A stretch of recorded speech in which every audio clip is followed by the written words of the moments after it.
Okay, let's start question 6. Consider an LC circuit.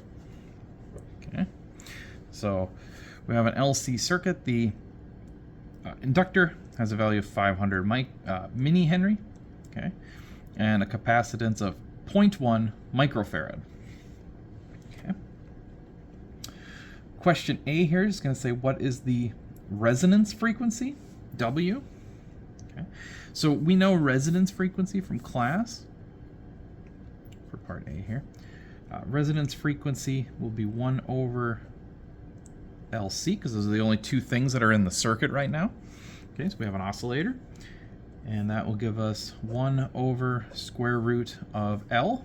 Okay, so we got to put all of these in standard terms here. So we'll have 0.5 would be our L, being it's 500 micro, and we'll have that multiplied by C, which is going to be 0.1 times 10 to the negative 6. Okay, we've got to put all of that underneath the square root. If we do that out, we should get 4,472, and the units for that would, of course, be rads per second, or just inverse seconds if we're not caring about rads.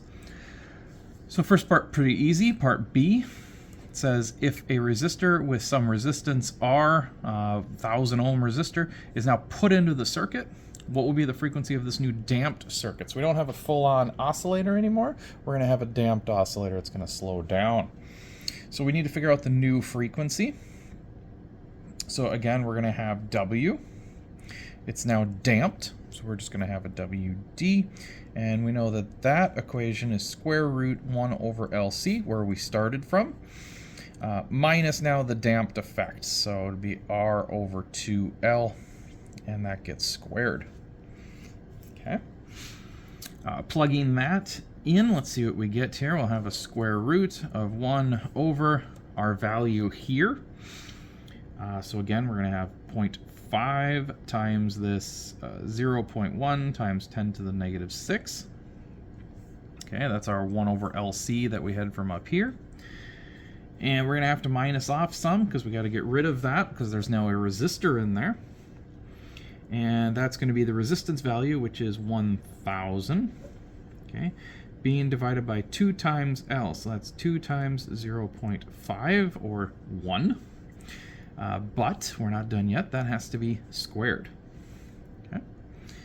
Plugging all of that into your calculator, or doing it out if you wish to do it out, you will get 4,359 rad per second for that new frequency.